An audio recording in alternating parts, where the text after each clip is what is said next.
Hello दोस्तों, स्वागत है आपका सेल्फ स्टडी कॉर्नर में। आज हम पढ़ेंगे स्वर संधि के अपवाद।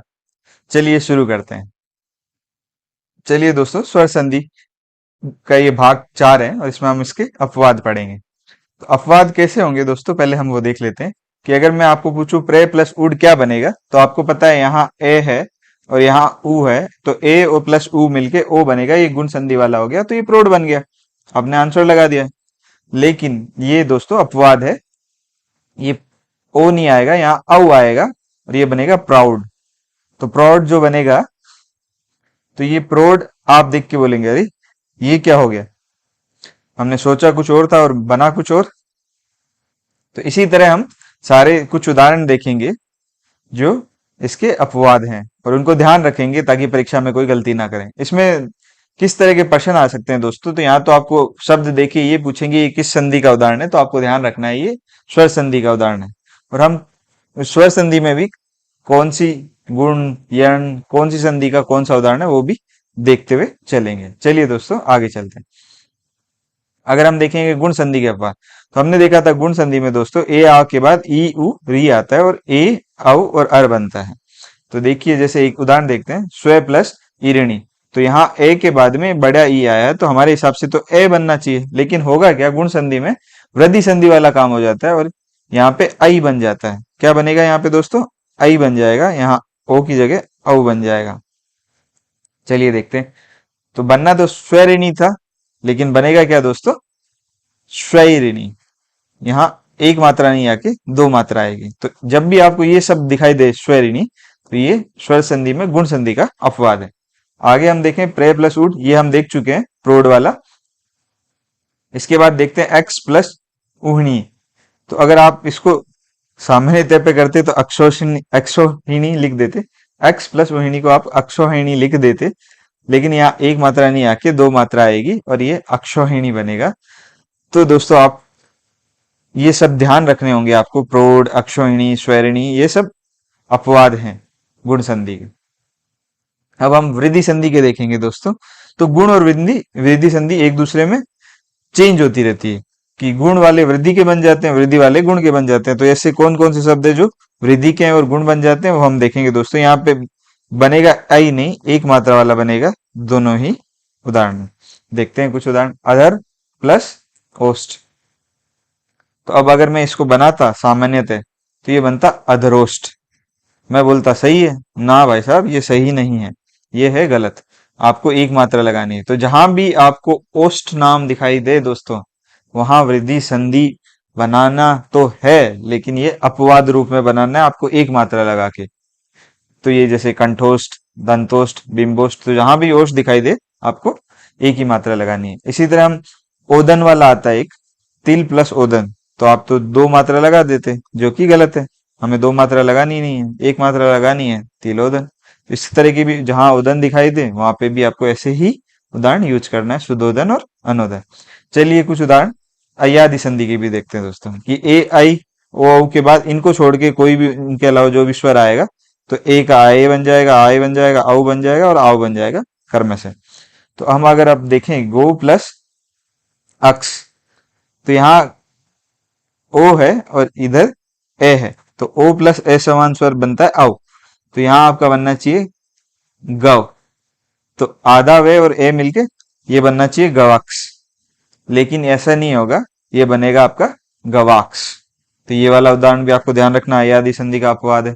ऐसे ही अगर आप देखेंगे पू प्लस इत्र, तो पू प्लस इत्र, ये तो आप बोलेंगे अयादि संधि का है ही नहीं, क्योंकि ए आई ओ औ कुछ नहीं है। तो ऐसा भी उदाहरण आता है दोस्तों, यहाँ ऊ औ की तरह ट्रीट होता है और वो बनता है आपका पवित्र। ऐसे ही गो ओ आया फिर से दोस्तों प्लस इंद्र। अब आप बोलेंगे ये तो गव बनेगा प्लस इंद्र लग जाएगा, तो ये गविंद्र बनना चाहिए। ऐसा नहीं होगा दोस्तों, ये आई बन जाएगा एक मात्रा। तो ये तीनों उदाहरण आपको थोड़े ध्यान रखने हैं दोस्तों, कि गवाक्स बनेगा, पवित्र बनेगा और गविंद्र बनेगा, और ये तीनों तीनों अयादि संधि के उदाहरण हैं। अब हम कुछ ऐसे उदाहरण देखेंगे जिनके प्रथम शब्द के अंतिम स्वर का लोप हो जाता है। जैसे देखिए कुल प्लस अटा, तो यहाँ जो अंतिम स्वर क्या है, ले नहीं है दोस्तों, ये आधा ले के बाद में ए है, तो ये ए का लोप हो जाएगा और ये कुल प्लस अटा मिलके कुलटा बन जाएगा। अब नहीं तो हम क्या बना देते, इसको कुलाटा बना देते कि यहाँ ए है, यहाँ भी ए है, दीर्घ संधि बनी भाई, तो कुलाटा लिख दो। ऐसा नहीं होगा दोस्तों, उल्टा बनेगा। ऐसे ही अगर आप देखेंगे अब प्लस अंग, ये वाला उदाहरण भी बहुत बार पूछा जाता है।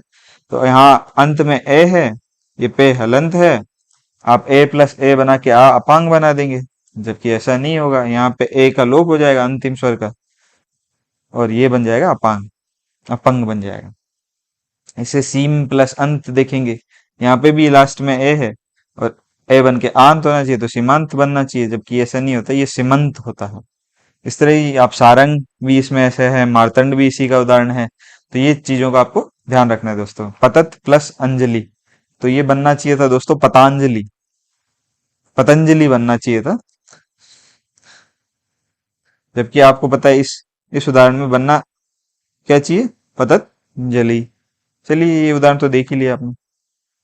अब हम दूसरा उदाहरण देखते हैं दोस्तों, जिसमें प्रथम शब्द के अंतिम स्वर में परिवर्तन होगा। अभी हमने देखा था अंतिम स्वर का लोप हो जाता है, अब हम देखेंगे परिवर्तन होगा। जैसे मुसल प्लस धार, अब इसका अंतिम स्वर क्या है दोस्तों, ले आधा हलंत है, उसके बाद ए है, उसके बाद यहाँ धार लिखा हुआ है, तो ये अंतिम स्वर का परिवर्तन होके दीर्घीकरण होता है ज्यादातर केस में। तो ए का दीर्घीकरण क्या होता है, आ होगा, तो मुसल प्लस धार, मुसलाधार। तो हम मुसलधार नहीं लिखेंगे, इसको मुसलाधार लिखेंगे, आ बन गया ए का। इसी तरह विश्व प्लस मित्र, तो यहाँ पे भी ए है दोस्तों, वे तो आधा है, तो ए का आ बनेगा, तो विश्वामित्र बन जाएगा, वो विश्वमित्र नहीं बनेगा। ऐसे अगर आप देखेंगे प्रति प्लस कार या प्रति प्लस घात, तो आप लिख देते प्रतिकार प्रतिघात, जबकि ऐसा होता नहीं है दोस्तों, क्योंकि यहाँ अपवाद चल रहा है। तो अपवाद में कुछ तो परिवर्तन होगा, तो परिवर्तन क्या होगा, यहाँ छोटा ई है वो बड़ा ई बन जाएगा, तो प्रतिकार प्रतिघात। ऐसे ही दीन प्लस नाथ, अब यहाँ पे भी ए है, ए आते ही आपको पता होना चाहिए कि आ बनेगा, तो दीना नाथ बनेगा, ये दीन नाथ नहीं बनेगा। ऐसे सुख प्लस रीत, ऐसे सुखर्त बनना चाहिए, यहाँ पे एक आ बनेगा भाई साहब, सुखार्थ बनेगा वो।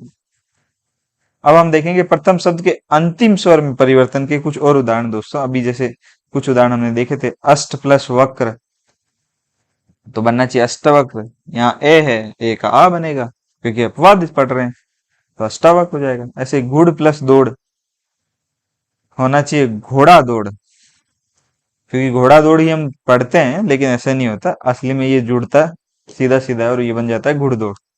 ऐसे ही है दस प्लस ऋण, हम बोलेंगे दशाण सुनते हैं हम तो, दसण सुनते हैं, लेकिन ये ऐसे नहीं होके ये बनेगा दशाण, यहाँ ए का आ बन जाएगा। अब क्या होगा दोस्तों, दूसरा जो शब्द होगा, अभी हम प्रथम शब्द की बात कर रहे थे, अब जो दूसरा शब्द है उसके अंतिम स्वर में परिवर्तन होगा। अब देखिए क्या है, यहाँ दूसरा शब्द ई है, अब इसमें परिवर्तन होगा, क्या होगा, ऐसे केसेस में आपका दूसरे, ऐसे उदाहरण में दोस्तों दूसरे शब्द का कुछ नहीं होता, जो स्वर होता है उसका लोप हो जाता है, जो बचता है वही आंसर है। देखिए नव प्लस रात्रि, हम बोलते हैं नवरात्रि, बोलते भी वैसे ही हैं, लेकिन ये गलत है दोस्तों, इसकी जगह ई का लोप हो गया, नवरात्र बन गया। तो ऐसे कौन कौन से शब्द है वो देख लेते हैं, रात्रि, निशा, अक्षी, इच्छा और भू। जहां भी आपको दूसरे शब्दों में दिखे तो आपको कुछ नहीं करना, इनकी जो लास्ट जो अंतिम स्वर है इनका उसको हटा देना है। रात्रि का रात्र बन जाएगा, निश बन जाएगा, अक्ष बन जाएगा, ये सब में से हट गया। इच्छा का आ का ए बन गया और ये बड़ा ऊ का छोटा ऊ बन गया। इसके कुछ उदाहरण देख लेते हैं, अहन प्लस निशा, तो अहन निश हो जाएगा। ऐसे ही प्रति प्लस अक्षी, तो ये होना चाहिए प्रत्यक्षी होना चाहिए, लेकिन ऐसा नहीं होगा, ये होगा अक्षी का अक्ष, तो प्रत्यक्ष हो जाएगा। ऐसे ही प्रे प्लस भू, प्रभु होना चाहिए बड़ा, ऐसा नहीं होगा, आपको बोल दिया कि भू का क्या बन जाता है, छोटा भू, प्रभु। ऐसे ही यथा प्लस इच्छा, जहां इच्छा आएगा वहां इच्छ बन जाएगा। इसलिए आपको बस इतने शब्दों का ध्यान रखना है, अगर ये द्वितीय स्वर शब्द में आते हैं तो इन सबको परिवर्तन कर देना है आपको। अब अभी अपने आरंभिक स्वर में परिवर्तन भी करने का आता है, जैसे देखते हैं कुछ। अब क्या होगा वो देखिए दोस्तों, अगर प्रयोग प्लस इक, तो यहाँ कुछ प्रत्यय हैं, उन प्रत्यय के कारण वो परिवर्तन होगा। अगर वो प्रत्यय आपको दिखते हैं प्रश्न में, तो ये चीजें हम प्रत्यय में वापस पढ़ेंगे। फिर भी हम एक बार और देख लेते हैं। तो अगर हम प्रयोग प्लस इक लिखते, तो हम लिख देते प्रयोगिक सीधा सीधा। जबकि ऐसा नहीं होगा, इसका जो प्रथम शब्द है आरंभिक स्वर, उसमें अंतर परिवर्तन आ जाएगा। तो प्रथम शब्द में अगर परिवर्तन आएगा, ए का क्या बनेगा, आ बनेगा। तो जैसे प्रिय का प्रा बन जाएगा, तो ये वाला सही है। गंगा प्लस ए, गंगे ही होना चाहिए, लेकिन गंगा गांगे ही बनेगा। तो इस तरह आपका ये सारे उदाहरण है। मनु प्लस ए, तो उ प्लस ए वे बन रहा है, औ बनना चाहिए।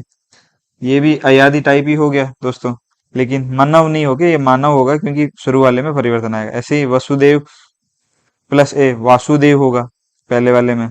ऐसे स्वस्थ प्लस ये स्वस्थीय होना चाहिए, लेकिन ऐसा नहीं होगी, स्वास्थ्य होगा। यहाँ वे में परिवर्तन आ रहा है,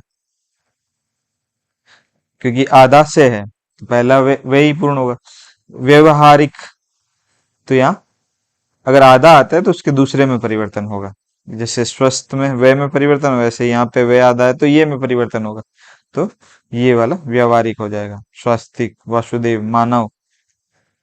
तो आपको क्या पता चला कि ये जितने भी प्रत्यय अगर आपको कहीं देखने को मिलते हैं, तो आपको प्रथम जो भी स्वर दिख रहा है उसको दीर्घीकरण कर देना। ऐसे ही कुछ और देखते हैं दोस्तों।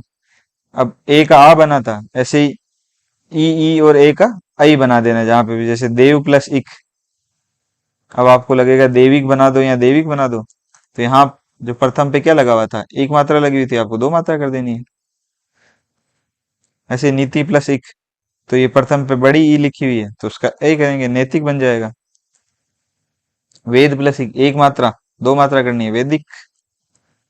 ईश्वर प्लस ये, तो यहाँ ई आया है, तो ए बन जाएगा, वो ऐश्वर्य। ऐसे ही कुछ और उदाहरण है दोस्तों। ये री का रे बन जाता है, तो वो क्या होगा, वहां गृहस्थी प्लस ये, तो गृहस्थी ये लिखना चाहिए, क्योंकि लेकिन होगा क्या, गृहस्थी। ऐसे पार्थ के, क्योंकि वो स्वर में परिवर्तन आ गया। ऐसे योग प्लस इक, उ ओ का क्या बनेगा, औ बन जाएगा। जैसे कुछ उदाहरण देख लेते हैं इसके भी दोस्तों। जैसे योग प्लस इक, तो यहाँ ओ आया है, तो इसको दो मात्रा लगानी है, योगिक। ऐसे उपचार प्लस इक, तो यहाँ तो औपचारिक बनेगा या औपचारिक बनेगा, तो दो मात्रा वाला ही आपको सेलेक्ट करना है। ऐसे ही सौजन्य में भी दो मात्रा वाला, सौंदर्य में भी दो मात्रा वाला। सुंदर प्लस ये, सुंदरीय या सौंदर्य, तो ऊ का आपका क्या बन जाएगा, ओ बन जाएगा। जहां भी आपको ऊ दिखाई देगा, ऊ और ओ दिखाई देगा। तो आपने देख लिया दोस्तों, जब भी ये इक, ई, इक, ये, ए, आयन और ए, ये पांच छह प्रत्यय जहां भी आपको दिखेंगे, वहां आपको परिवर्तन करना है आरंभिक स्वर में। कुछ महत्वपूर्ण शब्द हैं जिनके बारे में हम जान लेते हैं दोस्तों, जो आपको ध्यान रखने हैं। जैसे अक्षौणी, प्रौढ़, बिंबोष्ट, शुद्धोदन, स्वरणी, विश्वामित्र, नवरात्र और यथेच। इनके परीक्षा में आने के ज्यादा चांसेस हैं, और इनके भी थोड़ा बहुत चांस रहता है। अहनिश, प्रतिकार, सारंग, सीमांत, ये सारे उदाहरण स्वर संधि के हैं, इसलिए इसको आपको ध्यान रखना है। इस तरह ये हमारा चैप्टर खत्म होता है दोस्तों। और धन्यवाद दोस्तों वीडियो को अंत तक देखने के लिए। अगर आपको ये वीडियो पसंद आया है तो लाइक कीजिए, सब्सक्राइब कीजिए और इस वीडियो को ज्यादा से ज्यादा शेयर कीजिए।